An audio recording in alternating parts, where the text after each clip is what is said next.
excited to be up here. Sorry about that whole emoji situation. I'm actually way better at emojis, and I understand that it is not fish Christ. I got that. It's Jesus. I understand. I was not really reading the words so much as I was focusing on getting the understanding of the emoji itself. So anyways, I missed Marcus's introduction of me, so I'll just tell you a little bit about myself since I couldn't hear. My name is Katie, or Caitlin Kavanaugh, and I am the discipleship pastor for students at Henderson campus. Woohoo, it's been exciting. I started actually a year ago, right around this time. Actually, my first week was camp, my first not orientation week. So at that point, I was still saying it was my 5th day because I had no idea what I was doing. But I was so excited about coming to camp this year because now I know so many people and I know just so many great things about our church, and I feel so confident in being here, and it's been a really exciting year. But I'll talk more about that in a second. And just a couple things about me. For those of you, I don't know if you got the shirt or you've seen it, but the one that says Jesus, tacos, and naps and move, like that's just pretty much a shirt about me. I love naps and Jesus and tacos. Moving is like, not super high up there, but if we were to replace the word moving, like physical movement, with Bagel, which is my dog, then like we'd have a shirt that was just me and I wouldn't even have to do an introduction. So that's just a little bit about me. I do have a dog that I love named Bagel. He is most of my illustrations for every talk I do, but not for today. But yeah, so I've been here for the last year. It's been really exciting, and I just love it here. I love our students. I love the culture of our church, and I'm just so blessed that God has called me here. But I want to talk to you a little bit about my year. So I started in the summer, or right before summer, in the middle of summer, I guess, and was just kind of getting adjusted. And in October, we had a little thing called a hurricane. I don't know if anybody had any experience with that, but around October 4th, we started getting word that we were going to have a hurricane that was going to potentially hit Savannah. Now, how many of you have grown up in the Savannah-ish area? Yeah, so like when you hear the word hurricane, you're like, oh yeah, I'm sure it's gonna hit. Yeah, I'm sure like we'll have rain, or like I'll have to pick up a couple pine cones the next day. But it's been over a decade since we've heard the words mandatory evacuation. And usually when you start to hear the words mandatory evacuation, it's kind of a little bit nerve-wracking at first, because you're like, well, what does that mean? And what does that mean for the area that I live? And some of this stuff like that. And I grew up in Hilton Head. I moved to Hilton Head when I was about 7. And so we always grew up hearing about hurricanes, but we didn't really have a big one hit the entire time I lived there. And so hearing the words mandatory evacuation was a little bit different this last year. So by Wednesday of that week, many of us had to make a decision if we were going to do what they call hunker down, or if we were going to head to higher ground. And so we had a couple of different options. So for those of you who decided to stay, then you stocked up on food and you got a generator maybe, and maybe you washed your hair in the pool after you didn't have water or power for a while. You basically, if you lost power and water, you hunkered down, you got through it. And I was very worried about you while I was safe in my hotel in Charlotte. For those of you who evacuated, you packed up your pets and some important documents and clothes for a week or so, and you prepared to either go stay with a relative, or you went and stayed at a hotel somewhere, and you watched the storm roll in on the news, or kept in contact with people at home, or you did like what a lot of people did and had a hurricane, and you just like chilled out and were like, I'm gonna take a week off.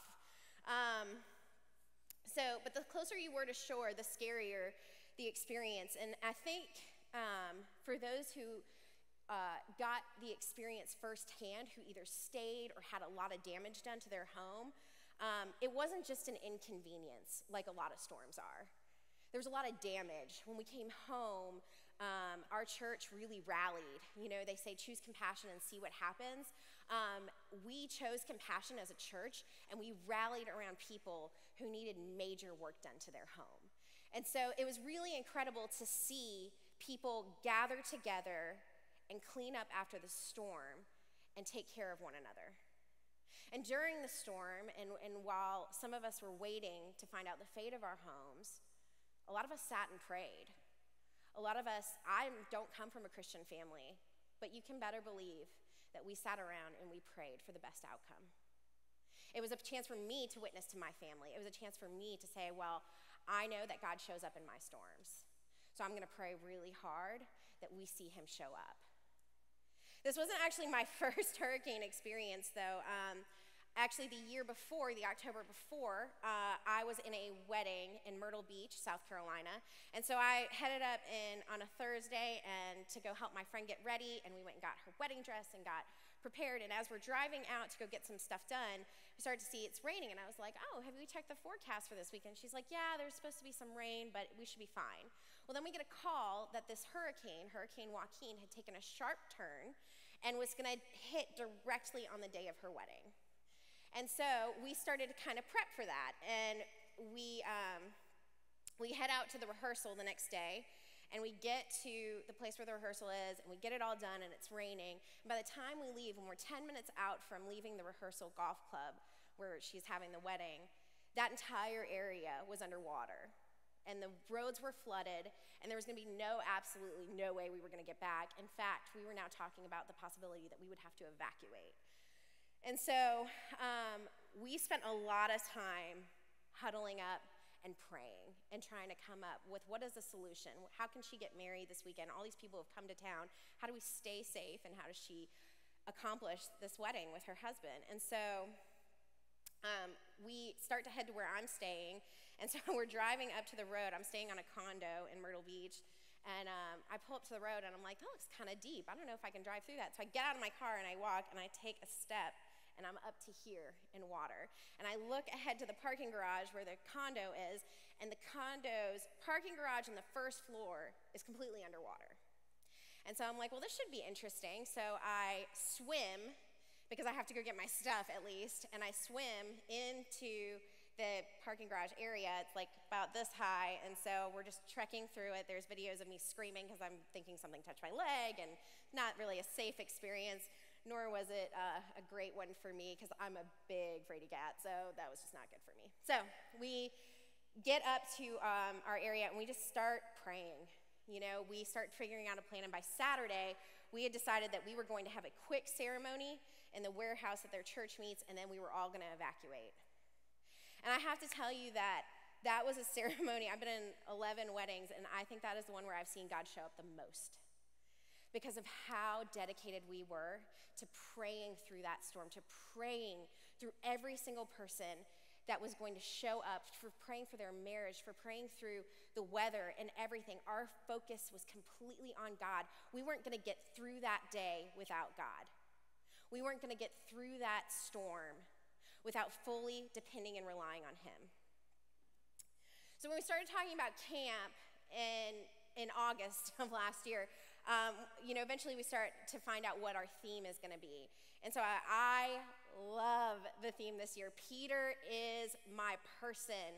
Like when we talk about people in the Bible that we relate to or that we love, like, yeah, you shouldn't have a favorite disciple, blah, blah, blah. No, Peter is my favorite disciple. I love him. So we talked about Peter a lot last night, and you kind of got an intro to him. But he is impulsive. He does not think before he speaks or acts. And he's just my person. Like, that's us. That's how I operate. And so I love him. He is far from perfect. He definitely gets himself into some trouble sometimes. And he always asks questions. I'm always asking questions, so I get that. Sometimes he says one thing and does another, but he's so passionate. I hope that if you take away anything from learning about Peter this week is that you know how passionate he is about following and serving Jesus. And I want to be just like that. I want my life to reflect that. So we open up to the story. If you have your Bibles, Matthew 14 is where we are today. We're going to start in verse 22. And so it opens up, and Jesus has just done a huge miracle. He's fed the 5,000. And so I don't know, like, if you ever do something that's pretty intense and big and you kind of just need a minute, I don't know if that's you. So, like, we accomplished getting to camp yesterday, right? We got all of you here, and all of the people who traveled separately, we all arrived, and we all got to our dorms, and some of us had beds, and some of us had to get ourselves situated.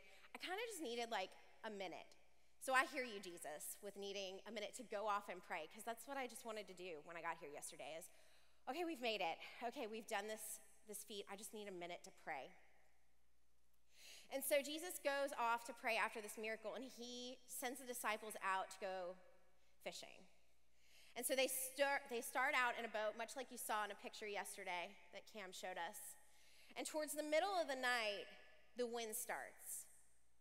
And then the waves pick up. And before you know it, it's a full-blown storm. If you read the story in the quiet of your room, if you read the story wherever you are, wherever you do a quiet time, if you've never read the story, I want you to do it differently the next time you read it. I want you to read it, and I want you to experience how loud that storm was. If you need to, put the sound of a storm on, or read it when you're in a storm. Because this was not calm and quiet. This was a scary storm. So the disciples are in the boat, and they start to see what they think is a ghost coming out to them. It's one thing to be in the middle of a storm out in the water on a boat that you're not really sure is really gonna make it, but I see a ghost, and I'm like, yeah, no, I'm out. I'm not into ghosts. I'm afraid. But they realize that it's not, because Jesus announces himself, and he says, do not be afraid. They know it's Jesus at this point, but Peter, being impulsive and always asking the question, says, it's really you, Jesus. You'll tell me to come out to you. And Jesus does. He calls Peter out. So Peter gets out of the boat and starts walking towards Jesus, out on the water. We're not on land anymore. We're on water. Now, if I'm in the boat, I'm one of two people, and so I'm not the guy that is sitting in the boat going, yeah, cheering Peter on, like, yes, this is gonna be so good. You're doing miracles, and this is gonna be great, and you're walking towards Jesus, and this is crazy. I am the guy in the boat that's going, nope, this is a bad idea. No, nope, you're not Jesus, Peter. We've talked about this. You cannot walk on water. Maybe Jesus can walk on water, but I don't picture this being a good plan for you. But Peter walks out anyways, and he goes for it, and then he starts to think about it. And he stepped out of the boat, and he's like, wow, I'm walking on water. What am I doing? I'm not Jesus. Am I an idiot? Did I really think I could walk on water? And Peter starts to fall. He takes his focus on what Jesus is doing alongside him, and he starts to fall into the water.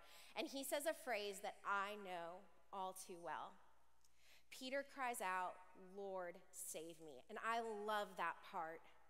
I love it more than I love the do not be afraid, because I relate to Lord, save me, to crying out for help. And that's what Peter does.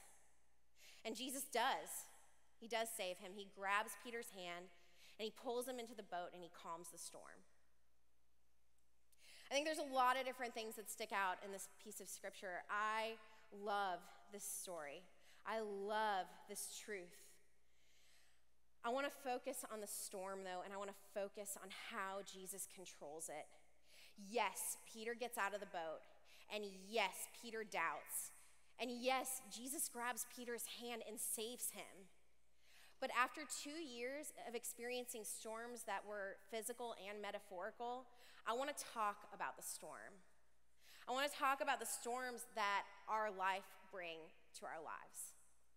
And I want you to hear something. If you fall asleep in the next couple minutes, if you just don't want to hear anything else that I have to say, I need you to hear this one thing. I need you to focus and hone in on the fact that we don't have to be afraid of any storms that come our way when we worship the one who has the power to calm our storms. We don't have to be afraid of any storms that come our way when we worship the one who has the power to calm our storms. So, storms are coming in your life. If they haven't come yet, or you're just ignoring the storms that have come into your life, I want you to know that if you haven't experienced them, they're gonna come, and so we gotta have a game plan, like a hurricane evacuation plan. So I'm gonna take this from Peter. So Peter doesn't run from the storm, he runs to Jesus, even when it looks difficult or dangerous to do so. So when we have storms coming into our life, we need to run towards Jesus. When your life is being wrecked over and over by a storm, The obvious thing to do is say, I need to suck it up. I need to put on my big kid pants, and I need to get to fixing the problem. Peter didn't try to solve the problem of the storm by rowing back to shore or trying to take cover. He went and got out of the boat and went towards Jesus in the storm. So you're not on a boat, right? You're in school and you failed a class, or you failed your grade, or you had a breakup this year, or you had some sort of a family crisis that has wrecked your life like a bad storm. Maybe you're trying to learn how to cope with depression. Maybe you're trying to learn how to move forward in your life in the storms that you have just keep facing over and over, and you're just like, can I catch a break? I feel it's storm after storm after storm. But I think it's in those storms that we have to run harder and faster to Jesus. We have to pray, and we have to reflect on the fact that we know that God is big enough to handle it, and that we need to trust that he is going to handle it. I think that's the hard part, is that we say, yeah, I know that God's going to handle this, but we don't really trust if he's going to do it or not. So we need to run towards Jesus in those hard moments and in those storms. And the second thing we need to do is we need to call out when we fall. We need to call out to Jesus when we know we're falling. Lord, save me. I love it. I love that part. It's complete vulnerability, and it's the hardest thing for us to acknowledge, is that we can be vulnerable in those moments. Lord, save me. We can't do it on our own, and we have to stop trying. I remember 2 years ago sitting down and going, I have got to stop trying to do this on my own. I have to share with my accountability partner, my mentor, and stop trying to do this on my own. I have to start asking for God's guidance in my life more. Usually when I fail, I want to tap out and curl up in a ball and pretend that it didn't happen. I want to pull the covers over my head and I want to take a nap. And I just want to pretend like this problem's going to go away. I burrow when I face problems. But I can't. I have to run towards Jesus, and I have to call out for help. Peter doesn't do that. He doesn't hide from the problem. He throws his hands up and he yells out for help, and he focuses on Jesus right before the waves swallow him whole. And I love that about Peter. I need to do that. I need to be more like that in that story. So when we fall on our face and pray that and trust that he's big enough to handle our problem, we need to trust that he's also going to deal with the problems that we have the way that he sees fit. And maybe that's not the way that we saw it, but God is going to handle it the way that he had planned and the way that he sees fit. So the last thing that we need to do, and I love a good celebration, and we need to celebrate the storm, and we need to celebrate its passing. They celebrated in this story. They cheered and they worshiped God because of what he had done for them. We need to invite Jesus to our hurricane party. So I'm from Hilton Head, as I said earlier, which is not far from Savannah, and my whole life I was told that if a hurricane did hit the area, that the island would be completely underwater. So this caused a little bit of extra stress in October when we're sitting there trying to figure out what my parents were going to take and what was going to happen in my childhood home, because we realized that there was a really good chance that the island could be completely underwater. And there was an actual fear that was present there. When we had gotten word that, yes, there were 10,000 trees down in my neighborhood alone, but we heard that the island was standing and that the bridge was working and that we could get back, there was nothing we could do but throw a party. Grocery stores were delivering food to people's homes who couldn't get out of their house. Restaurants were giving out free food, and it's a resort island, so every single service was discounted or free for the next week and a half. An exciting thing is we have a toll road that takes you to the bridge that drops you right off where my parents live, and it was free. And I was pretty pumped about that because I don't want to pay $1 every time I have to cross a bridge. I think that's stupid. So we could celebrate the fact that God brought us through that storm to the other side. And maybe the people who were celebrating weren't celebrating Jesus, but I knew I was able to celebrate the God I know and trust and love. When Peter regains his focus on Jesus, he worships him and thanks God for saving him.